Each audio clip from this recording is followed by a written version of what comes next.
সকাল থেকে রাত পর্যন্ত এই সংসারের কথা ভেবে অক্লান্ত পরিশ্রম করতে হয়। রাধে রাধে বন্ধুরা, তোমরা সবাই কেমন আছো? আশা করছি তোমরা সবাই খুব ভালো আছো। আমরাও কিন্তু খুব ভালো আছি। আজ হচ্ছে রবিবার। তোমাদের সবাইকে সাথে নিয়ে আজকের ব্লগটা শুরু করছি। সাথে থাকো, আজকের ব্লগটাও তোমাদের খুব ভালো লাগবে। তো আজকে সকালটা দেখো, এই চা দিয়েই শুরু করলাম। তো সকালে কিন্তু এখন বাপের বাড়িতেই আছি আর কি। তো বাপের বাড়িতে থাকলেও কিছু কিছু কাজ তো থাকি, সব সময় তো আর শুয়ে বসে কাটানো যায় না। তো দেখো, আজ কিন্তু সকাল থেকেই বেশ ভালো রোদ উঠেছিল। তো এই কদিন তো একদম বৃষ্টির জন্য কিচ্ছু কাচা হয়নি। তো মা এখানে আগের দিনের কিছু কাচা সেখানে শুকোতে দিয়েছিল। তো ভাবলাম সেগুলো একবার দেখে ওলট পালট করে শুকোতে দিয়ে দিলাম, আর যেটা শুকিয়ে গেছিলো তুলে নিয়ে চলে এলাম। তো এই আম গাছের গোড়াটা দেখো খুব সুন্দর করে বাঁধানো আছে। তো গ্রীষ্মকালে না এখানে বসলে বেশ আরাম লাগে। চারদিকে গাছগাছলায় ঢাকা, আর মিষ্টি মিষ্টি সুন্দর করে হাওয়া দিচ্ছে। এত ভালো লাগছে কি বলবো তোমাদের। আমার বাড়ির এই সামনেটা খুব সুন্দর একটা মনোরম পরিবেশ। তো আমি, আমার বোন, ছোট বোন আর আমার মেয়ে আর ছিল আমার দিদা। কোনো একটা কি ভিডিও দেখছিলাম। তো যাই হোক, মানে বাপের বাড়িতে তো এরকমভাবেই আর কি কেটে যায়। তো বোন তো এসেছিলো, কালকে এসেছিলো, কালকে না বৃহস্পতিবার এসেছিলো। তো এখন আছে, তো না আজকেই বাড়ি চলে যাবে। তো সকালবেলায় দেখো দুজন মিলে একটু গল্প করছিলাম, আর আমার বোন এখন ওর মেয়েকে খাওয়াচ্ছে। তো তারপর না আমার ছোট বোন বেরিয়ে পড়লো বাড়ি যাওয়ার উদ্দেশ্যে। তো আমি, আমার বোন আর মেয়ে বোনকে, ছোট বোনকে দাঁড়াতে এলাম। তো বোন এই সামনে স্টেশনে আর কি ট্রেনে যাবে, তো সেই জন্য স্টেশনেই যাচ্ছিল। তো এখানে না খুব সুন্দর একটা রাধাকৃষ্ণের মূর্তি আছে। তো এত সুন্দর দেখতে না, দেখলেই চোখ জুড়িয়ে যাবে। একবার দাঁড়িয়ে এই রাধাকৃষ্ণের মূর্তিকে প্রণাম করে বাড়ি চলে এলাম। তো বাড়িতে এসে জলখাবার খেয়ে আমরাও ব্যাগ গুছিয়ে বেরিয়ে পড়লাম বাড়ির উদ্দেশ্যে। তো দেখো যথারীতি বাড়ি চলেও এসেছি। তো বাড়িতে এসে না আর ব্লগটা ভিডিওটা অন করিনি, কেননা এসে ছেলেকে খাওয়ালাম, স্নান করালাম, আমিও একটু ফ্রেশ হলাম। তো তারপর দেখলাম রোদ যখন ভালোই আছে, তো বিছানাটা একবার রোদে দিয়ে দিই। তো বিছানাটা না একবার রোদে দিয়েছিলাম বাইরে, তো বেশ ভালোই গরম হয়ে গিয়েছিল। কেননা আমি যখন বাপের বাড়ি গিয়েছিলাম তখন তো বৃষ্টি হচ্ছিল। তো কাঁথাগুলো আর বিছানাটা একটু স্যাঁতস্যাঁতে টাইপের ছিল। তো এদিকে দেখো আমি চাদরটা বিছিয়ে নিলাম, আর আমার না এদিকে ব্যাগপত্র মেঝেতে নামানো আছে। তো এগুলো তো সব গোছাতে হবে। তো এখন না এগুলো গোছাবো না, এগুলো সব বিকালের দিকে গোছাবো আর কি। তো এখন তো ছেলেকে ঘুম পাড়াতে হবে। আর এদিকে জানলাটায় না রোদের জন্য বালিশগুলো একবার রোদে দিয়ে দিলাম। আর গাছগুলো তো একটু জল দিয়ে এখন দুপুরে খাওয়া দাওয়া করে শুয়ে পড়েছিলাম। তারপর উঠে এই দেখো জামা কাপড়গুলো সব গুছিয়ে নিচ্ছি। তো প্রথমে কি বলতো, ছেলের জামা কাপড়গুলো তো সব পলিথিনের মধ্যে ভরে নিয়ে গেছিলাম। তো সব একদম ওলঢাল তালগোল পাকিয়ে গিয়েছিল। তো একটা একটা করে জামাগুলো সব ভাঁজ করে নিচ্ছি। আর ছেলের জামাগুলো না সব কাচাই আছে, কেননা ছেলেকে না তো রোজ পরাতাম। তো তো কিছু না হলেও ছেলে জামা প্যান্টগুলো হাওয়ায় স্ট্যান্ডে দিয়ে শুকিয়ে গিয়েছিল। তো ছেলে জামা প্যান্ট না আর কিছু কাচতে দেওয়ার নেই। তো যাই হোক দেখো, ছেলের জামা প্যান্ট সব অনেক নিয়ে গিয়েছিলাম। কেননা যখন গেলাম তখন তো দেখলি তো কত বৃষ্টি হচ্ছিল। তো বৃষ্টির জন্য তো ছেলের জামা প্যান্ট তো এমনিই শুকাবে না। তো সেজন্য অনেক জামা প্যান্ট নিয়ে গেছিলাম, এবং ফুল হাতা, হাফ হাতা, ফুল প্যান্ট এগুলো সব নিয়েছিলাম। তো কখন ঠান্ডা বোধ হয় তখন তো আর জামা প্যান্ট পাবো না। তো বাড়িতে থাকলে যেটা হয় আর কি, সেটা তো আর ওখানে গেলে হবে না বাপের বাড়িতে। তো সেজন্য না সব রকম নিয়ে গিয়েছিলাম।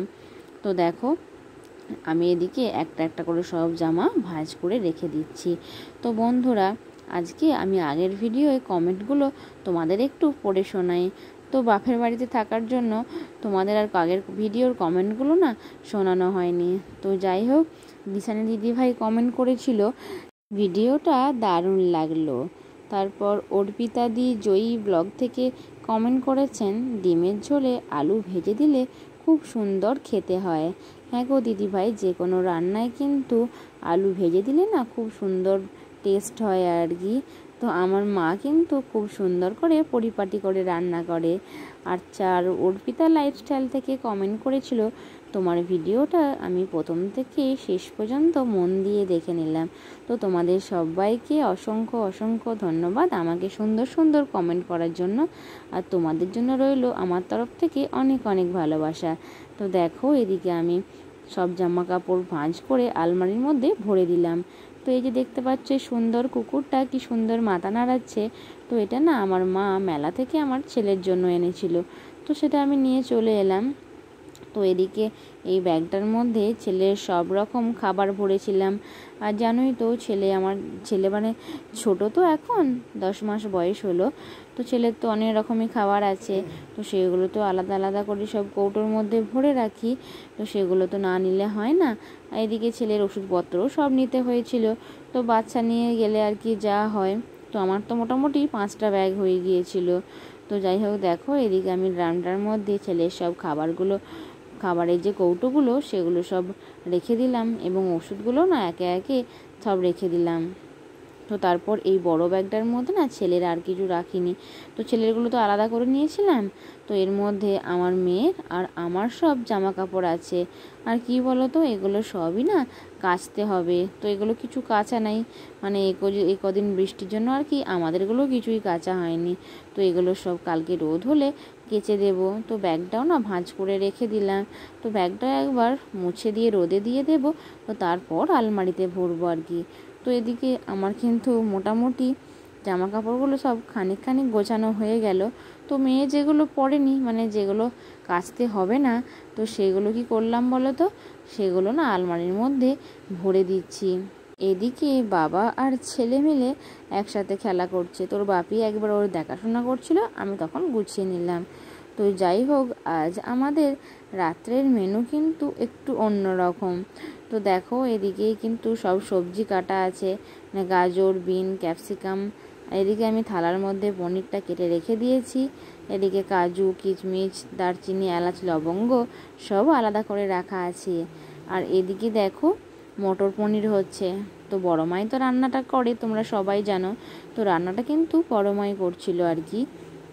তো দেখো এদিকে তরকারিটা হচ্ছিল, তারপর ভেজে রাখা পনিরগুলো একে একে সব তরকারির ওপর ছড়িয়ে দিল আর কি।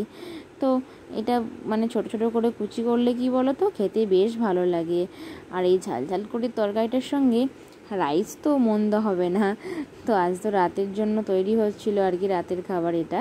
তো রাইস আর মটর পনির। তো এদিকে রাইসের জন্য সবজিগুলো সব কড়াইয়ের মধ্যে ভাজতে দিয়ে দিয়েছিল বড় মা। তো একে একে এগুলো সবজিটা ভাজা হচ্ছিল। আর কি বলো তো এই সবজিটা না ভালো করে ভাজলে না সেদ্ধ হবে না আর কি। তো এটা তো আর জল দিয়ে সেদ্ধ করা যাবে না। তো বড় মা না রাইসটা এভাবেই বানায় আর কি। তো খুব সহজ পদ্ধতিতে। তো আমিও না বড় মার কাছে এই রাইস বানানোটা শিখে নিয়েছি। তো এই সবজিটা ভালো করে ভেজে নিয়ে এর মধ্যে পরিমাণ মতো না চিনি দিয়ে দিতে হবে। আর এই সবজিটা দেওয়ার আগে তেলের মধ্যে হালকা করে ওই এলাচ, লবঙ্গ, দারচিনি এগুলো পরিমাণ মতো দিয়ে দিতে হবে।